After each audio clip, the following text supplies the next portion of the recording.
morning. If I look happy, it's because I am happy. I'm always fairly happy, but today I'm double happy because I'm back on the banks of the River Thames doing a bit of filming. I can't believe it. Do you know what? It's been nearly 6 years to the day since I caught the Thames big one. Can you believe that? In those in-between years, I've not so much as stepped foot on the banks. I've not been anywhere near the river. So I'm really looking forward to the couple of days that we've got ahead. I could barely sleep last night. I'm not excited by fishing much anymore, but last night I was, at the thought of coming here, and a little bit of anticipation, a little bit of all hesitance. Will it have been fished to death? Will it be people there? We've got here, and the grass is as lush as I remember it from the first time I came here, which was in November, nearly 6 years ago, and I caught a load of fish from this area by complete chance. After catching the big one, I was a little bit lost, and I didn't want to stop fishing the river because I was enjoying it so much, and I went looking for somewhere quiet to try and just get away really and just do a bit of fishing. And I ended up fishing here with no prep or anything. I caught ridiculous, I can't remember what it was, but it was certainly over 20 bites it turned out in 5 nights fishing, which was incredible. Now I'm not expecting anything like that now. You know, obviously since I filmed here it had been fished very hard in the in-between years, I've got no doubt. But you know, nearly 6 years ago now, and I was hoping that the interest had died off, and sure enough, here we are, beautiful October. The oak leaves are turning red and falling around us. I can't wait to get the rods out. The previous film I did on the River Thames was about one big carp, or about the story of catching that one big carp. Well, this is going to be a little bit different, you know, a lot more tactical based. The reason I came here is not because I caught fish here before, etc., etc., although that was part of it. The fact that it's like a 15-minute ride from the car, that was another little string to the bow, hoping that it would have been left alone for a while. But it's such an incredibly interesting bit of the River Thames, and tactically very challenging once the flow starts to pick up. Now at the moment, just by standing here and looking, I can see the flow's not too bad. I'm actually looking forward to getting the rods out. The fishing should be fairly straightforward. But as soon as we have some rain and it starts to push, which is when this spot would come into its own, it can be very, very difficult to fish. So I'm going to run you through exactly all these little bits and bobs and the ways I manage to keep the rods in the water once it starts to flood.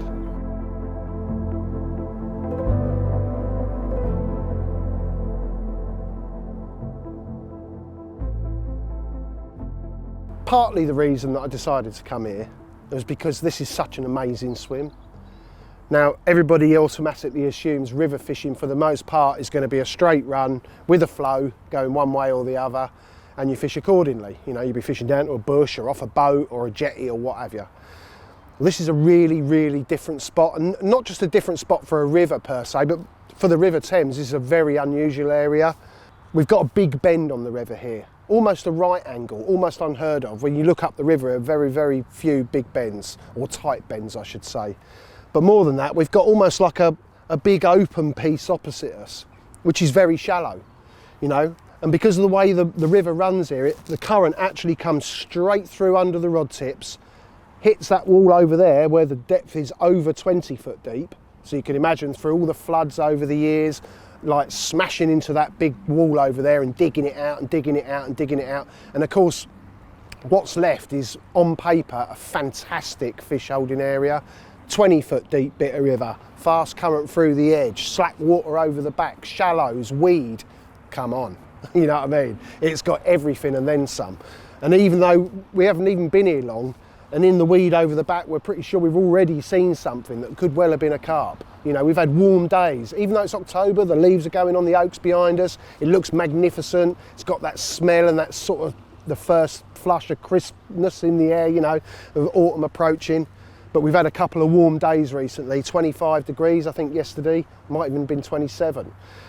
And I'll wager that if there's any carp here, and it's such an amazing looking spot, I've got a feeling there's always some carp here.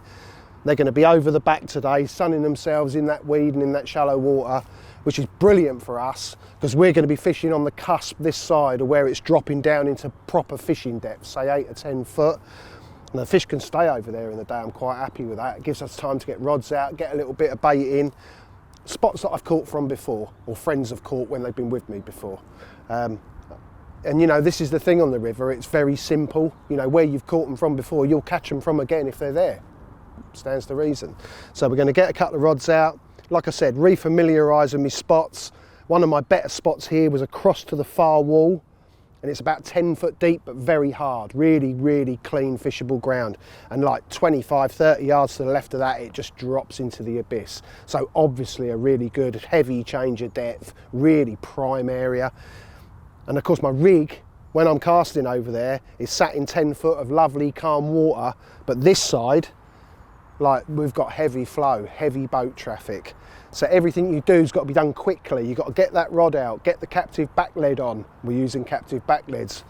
We've had boats already coming through this morning, a rod length off this bank. They would cut you off and probably take your rods with them. All of this sort of stuff's got to be taken into account before you cast out. You've got to know. I've learnt from bitter experience, so I can pass it on to you so you don't get cut off by a bloody gym palace taking all your rods with it. So we're going to get some rods out, get these spots sorted, get some rods out. Real simple, usual Nick Helleur thing, nothing very complicated. Strength, sharp hook, nice big smelly bait, few round it, Bob's your mother's brother.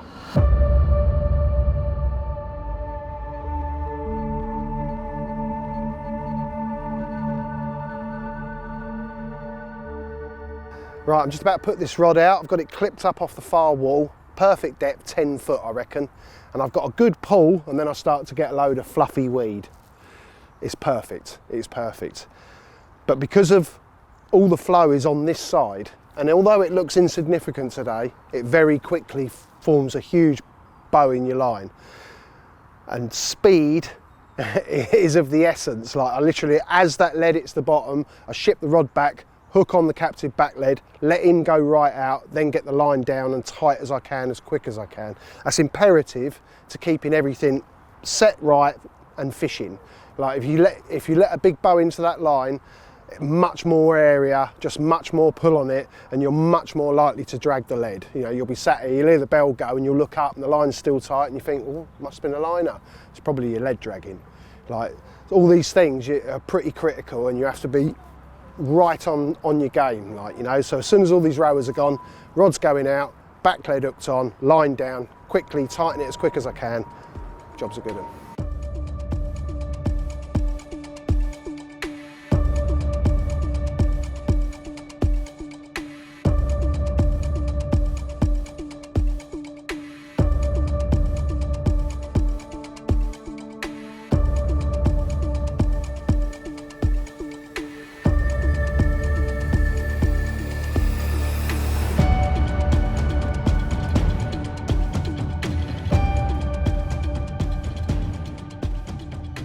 Bait for the River Thames has always been a real simple thing for me. Boilies, big boilies. Not necessarily loads of boilies, because when you're putting out big boilies, there's only a certain amount of fish that can eat big boilies, and that suits everything that I do. So like big boilies, preferably straight out the bag is fine, but you've got to remember, fishing on the river, you've got the flow aiding you all the time. Your flow is taking your message to the fish. If you're baiting with bait that's been soaked in liquid for a long time, it's releasing loads and loads of punch over a long, long period, and that's exactly what you need.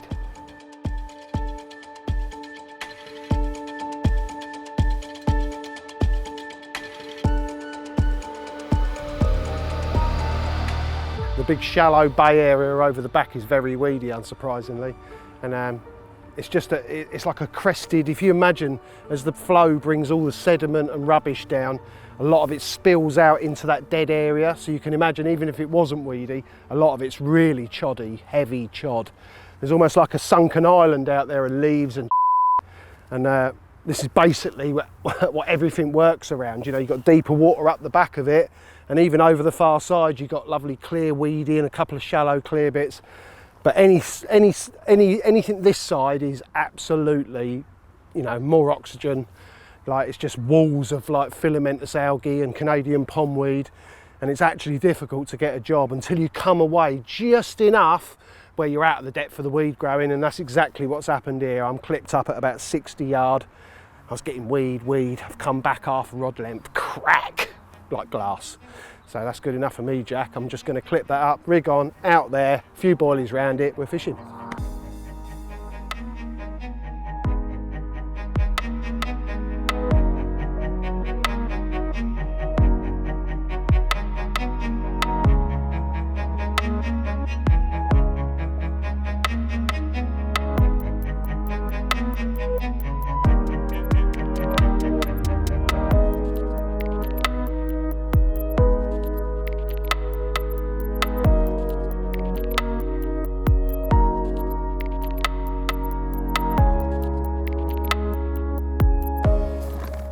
see me, I've always got a smile on my face when I've got a throwing stick in my hand, because it is simply the best, the easiest, no messing way of getting carp fishing. And to be honest, there's no better way either.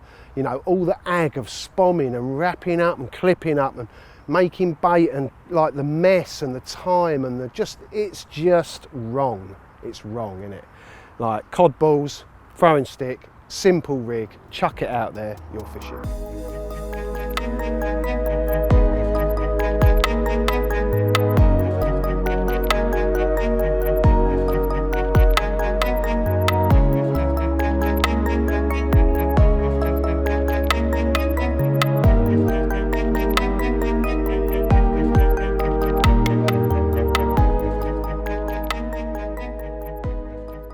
It's been a lovely afternoon. A little bit too hot for all of us, if truth be known. But do you know what? I can't help but think that bodes really well for my spot, because like, although I'm in deeper water this side of the weed, just beyond me, that lakey bit gets very shallow. And do you know what? We're actually sitting here on tenterhooks, as it were, like, you know, because we're pretty sure we've seen at least one carp today. I can't believe my luck. I tell you, I haven't been here for 5 years, and it's really hard to put into words. Like when people say, oh yeah, go down the Thames, catch a carp, like it just isn't like that. It literally isn't. So to turn up at a spot that I haven't been to for so long, and to see at least one definite carp, and the one we did see was really close in front of me here, and it was a real big carp. I mean, I'm talking a big carp. I've not caught anything like the size of that fish that we saw earlier from this spot, so we're all really excited. The sun's just going down now.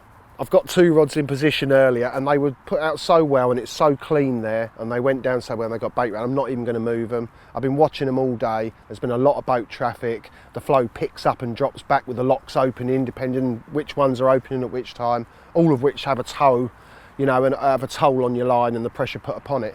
But it's looking good. Everything's held firm. There's been no bells jangling. I'm happy to leave those 2. That just leaves me 1 to do. And we're going to let the light fade a bit before we put it out. But before we put it out, I might as well run you through it. Same old stuff from me. Simple as a simple does. And on the river, it not only needs to be simple, but it needs to be super robust. It just needs to be, you know, it ain't like a lake. You don't know what's out there. Literally, there could be anything out there, and probably is. So from the top, 20 pound OGX, as strong as old rope, quite literally, down to a small. For me, I don't like long leg core leaders. I don't like them. I just don't like them.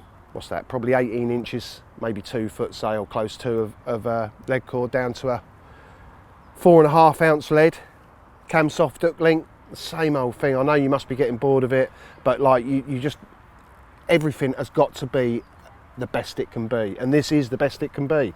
25 pound cam soft, through to a big curve shank hook, a size 3. My normal, very simple snowman with the bait looped on, so even if there is chub and silverfish out there on the spot pulling at that, because they always do home in on them little bits of colour, and they can often pull that off after repeated pecking. When you're sitting here fishing like this with tight lines down to a captive back lead and out to the spot, loads of pressure on the line from the flow, you would never know anything about it. So because we're fishing, it's like glass out there, you know, and these rigs with the long hair and that usually you'd be reticent to cast out, you know, they're just sat there just like that fishing. The bream poke at them, they pull them around a bit, but they're not pulling the top bait off, and they're getting the hook. If a carp picks that up, it's on the end instantly. Again, you know, just robust, super strong, super reliable, doesn't tangle in flight. You get a lovely drop, it all lays well, you can tighten it up, big back lead on. Can't get any better.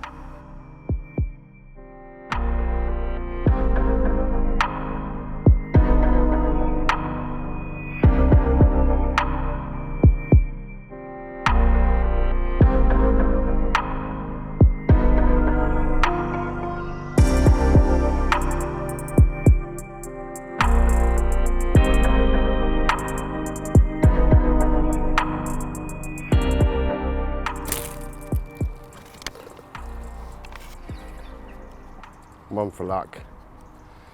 A bit further out. Lovely. Oh my God. All I can say is I'm glad, or I'm hopeful there's not many mozzies out tonight.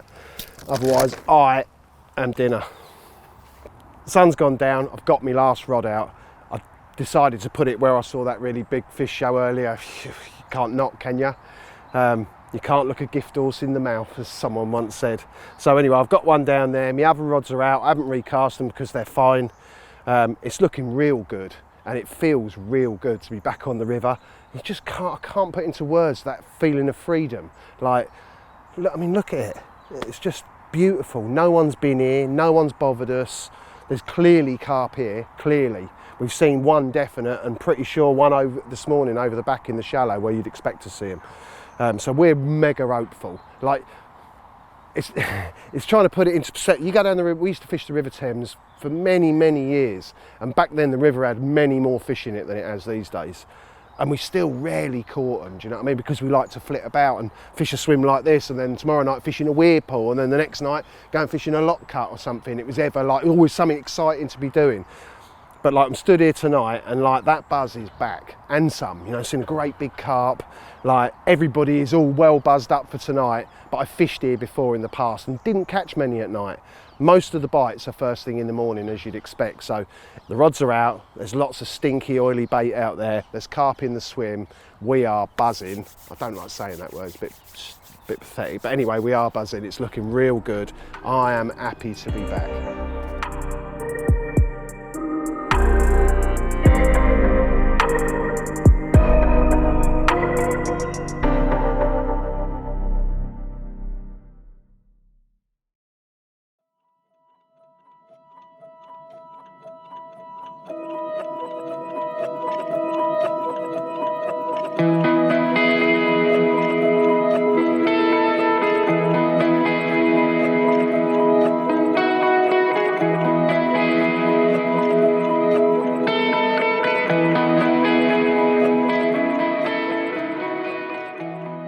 Morning. Bert is agging us for a stick this morning. He's the same every morning. He gets up, he's full of beans like we are. What an amazing night. Bert, stop squeaking. I'm talking to people. An amazing night. We were all buoyed up, sitting here after seeing a couple of carp show yesterday. Been a hot day. We were full of expectation. The river gets you like that. Not many other bits of fishing do, I promise you. Anyway, we went to bed 10:30, and here comes the geeses. 2 o'clock in the morning, I heard a big jangle on one of my bells, instantly woke me up, jingling, oh, what? Beep, beep, beep, beep, beep, beep. I've come running out, and the rod on the inside, where I'd seen the big fish roll yesterday, slack as a spaniel's ear roll, bobbin was on the floor. I picked the rod up, nothing on the end. Like, flick the lead off, back lead off, round it in, nothing on the end. Rig perfect, lead on. It's a funny occurrence. Could have been a big bit of weed, we were asleep. Could have been a stick coming down the river. Could have been a big liner off something, don't know. Anyway, so I recast it, went back to bed. That was 2 o'clock. Anyway, 4 o'clock, fast asleep. Bert's taken up all the bed. I've got no room as usual, uncomfortable as you like, and sleeping in a weird position. It's rattled off. Beep, beep, beep, had the bell jangle, come out, rod's over, it's going. Pick the rod up. Dan's already up. I've got one, Dan. He says, carp. Yeah. Anyway, I'm half awake and I've looked to the back lead's hanging on the line. Yeah, when I flicked the back lead to flick it off, and it came over, the line came over the tip and caught round it. It's like a braid to the captive back lead, and it's wet and it's caught round the rod. Anyway, I've thrown the rod back. Line's still tight. Anyway, it take me 10 seconds or something to unwrap this bloody wet braid from around the tip ring. I've picked the rod up again, it's gone. I literally couldn't believe it. The lead was still on. Just one of them things, like just typical Thames mad occurrence, like stuff like that seems to happen on the river. The unexpected. It should be called the river unexpected, because you can guarantee, like, whatever you think won't happen almost certainly will happen. But anyway, still buoyed up. Do you know, I've had a bite and been here for 5 years. Not even looked at the river, driven over it as I'm passing it. That's been it. So to get a bite, after we'd seen a couple of signs, we were convinced that something was going to happen. Dan said to me, I reckon it'd be that rod. Sure enough, it was that rod. But unfortunately, for whatever reason, the carp gods, like, they giveth and they taketh away, don't they? And on this, they gave us a little bit of each last night. But that's just to keep you on the end, isn't it? And we are on the end now. Now I really want one. There's obviously some carp about. It's still only just like in previous times when I fished here, I caught them at this time of morning. So I'm still, as I'm talking to you, I'm very distracted. I keep glancing back to the rods. So we're going to put another coffee on. We're going to sit down, and hopefully the gods are laughed enough at us now for letting us lose one. They'll let us land one. If not this morning, then I'm very, very confident for tonight.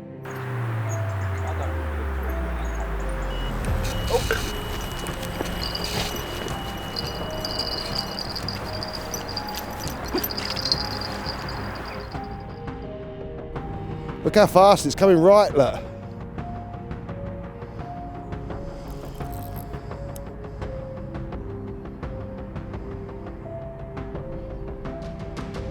Oh, Jesus.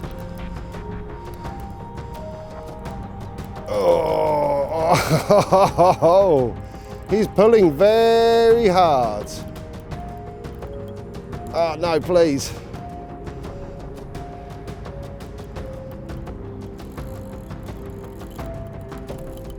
Oh, mate, it's a big fish, isn't it?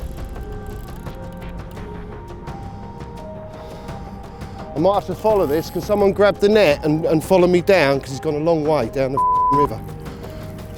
Oh, the old heart is going, let me tell you. Woo! There's not much gets you like that in carp fishing anymore. That was super exciting. Super powerful. It came right at an astonishing speed and then just took a load of line. There he is, I can see him. Hell.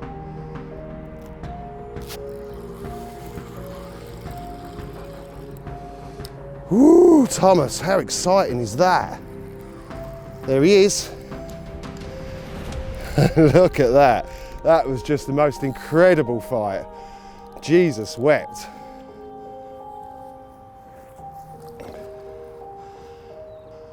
Yeah, but I'm shaking too, mate. Jesus. One, out of the way. Out of the way. Hey! Oh, mate. There you go. The carp gods giveth and they taketh away. And then they giveth again. Wicked. Mate, I'm so happy with that. Do you know what? Look. The old heart was going. That was just pulling upstream and kiting right. Like, you know, you feel like, you know, you fish for big carp your whole life. You feel like you've got some control over what's going on. But like you hook one on the river, you've got no control over what's going on. You could see then and look, there's a boat coming round the corner now. If that boat had been 5 minutes earlier, we'd have lost this fish, it'd have cut me off. Here he comes, look, charging around the corner. Amazing, eh? Anyway, we've got one. It looks like it might be a 20-pounder.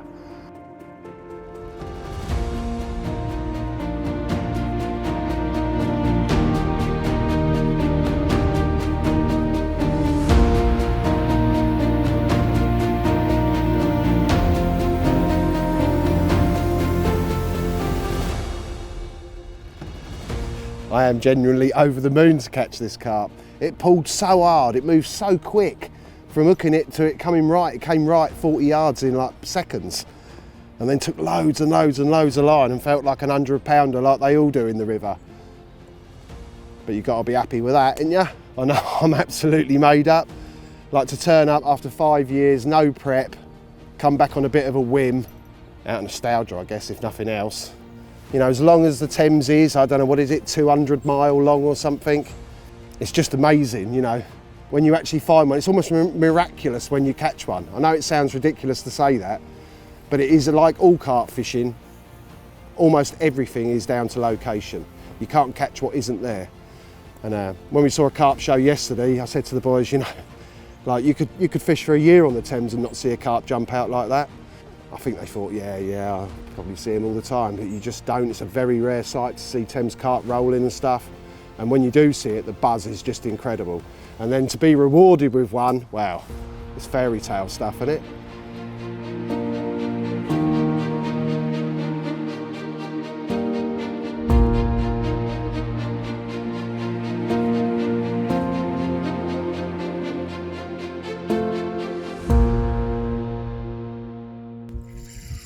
How mad's that? That kited about 40 yards. I knew something was going on. Well, that's mental, isn't it? We were just sat there. I thought, is that tip just knocked? And the boys said, yeah, I think it did. And it looked like it was ever so slowly creeping over. Anyway, I went down to pick the rod up and the back legs were all crossed. It had been on the end a while. It's obviously kited about 40 yards to the left before we even knew about it. But anyway, I've got one on. Oh no. I might soon not have one on.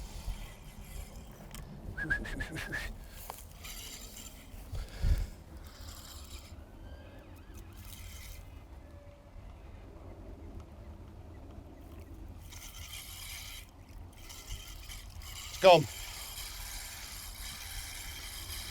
come off. That was unlucky, wasn't it?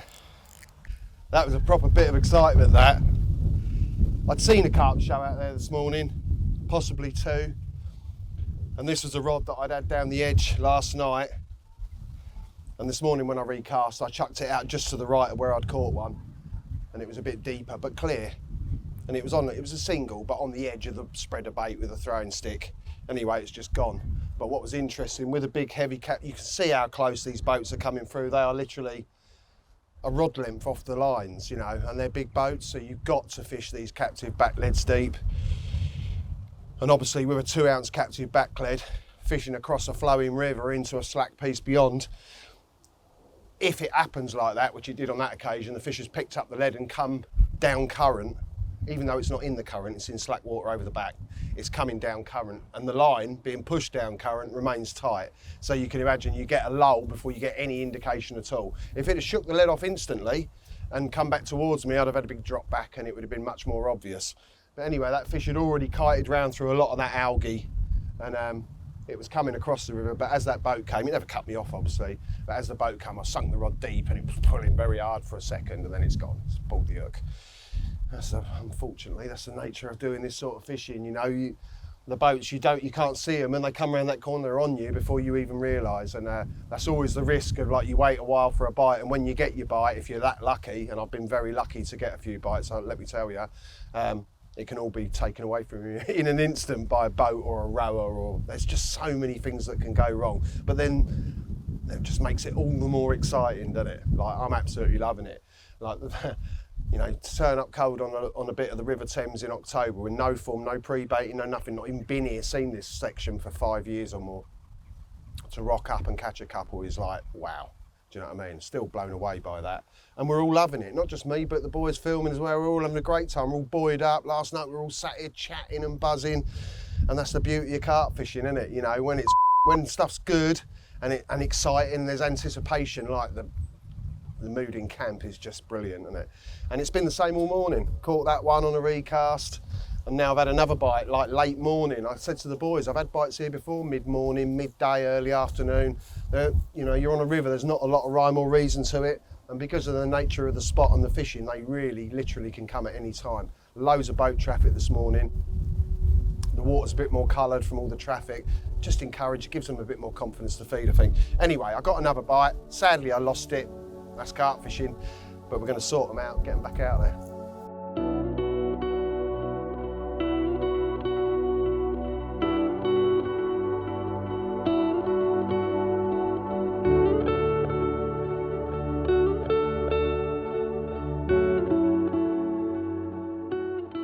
The boys have been suffering today. It's been a long day, but as you can see, there's a change in the air. There's big weather coming over the next few days. Our little hot spell is over. But I think that's good for us, do you know what I mean? We've had quite a bit of wind this afternoon, southwesterly wind, which means there's a storm coming.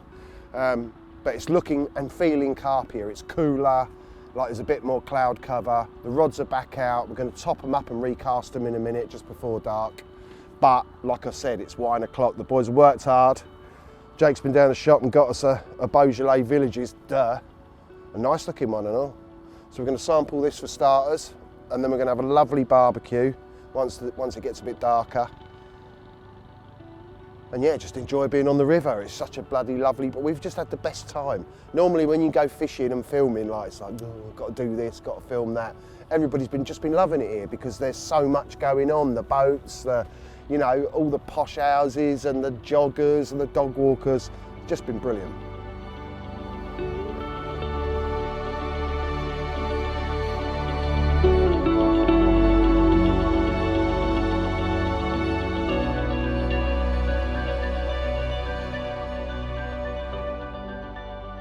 The art of this is doing it quickly before the river takes a massive bow into your line.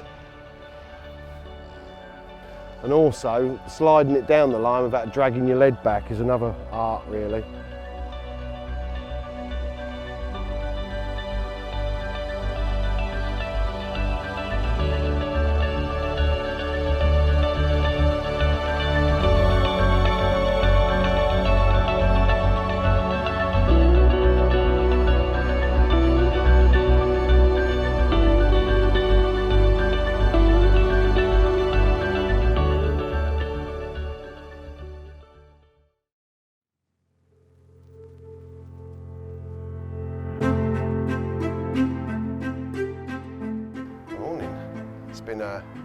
lovely night again last night. It was much warmer, the cloud came in.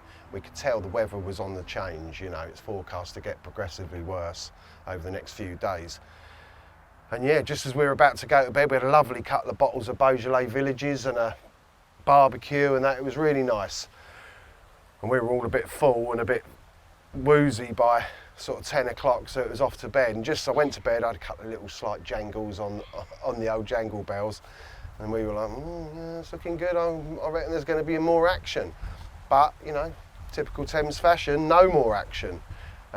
Although I did think we might have seen, you know, a couple of things going on this morning out there. There's been no bites, and we've all been sat here waiting for it. It's ridiculous, isn't it? We're fishing on the River Thames, like most people catch one a year or a couple a year, and we're sitting here waiting for one to rattle off. Like, it's absurd, but that's how the river gets you. It gives you that buzz that very little else can in this day and age. So anyway, yeah, morning now. We've had a couple of coffees and it's sort of brought me round a bit. I'm still a bit groggy, as you can probably hear and see.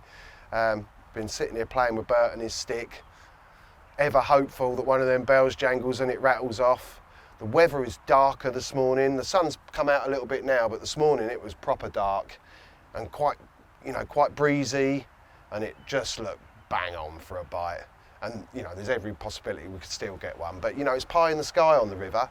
You know, you're talking about, oh yeah, you know, like you're fishing a lake. Oh, hopefully I'll get another one in there. Like, it just isn't like that. So we've been ever so fortunate in the time we've been here. You know, I've had 3 takes. Like, and it's very difficult if you've never fished on the River Thames to understand that. You get the impression that the Thames is full of big carp. I read it all the time on the internet. You know, oh, loads of 30s where I live and 50-pounders and all this. It's dreaming, but it's lovely dreaming of what might be, what could be, because the river gets you a bit like that, doesn't it? You know, what might be, and that's why we're still sitting here now. And as I'm talking to you, I can't stop myself glancing at them rods. But yeah, the weather's definitely on the turn. We're going to get out of here in an hour or so. We're going to have a slow pack up, but I'm still ever hopeful of a bite, because you just can't help it when you're here. It's that exciting. The anticipation fishing on the river is amazing. And now the wind's picked up and the skies are darkening. You know, the carp angler in you, you're like, I'm jangling, you know, I am proper jangling. So yeah, fingers crossed something happens. But if it doesn't, Jesus, what an amazing bloody 24, 48 hours we've had. And I'll definitely be coming back, that's for sure.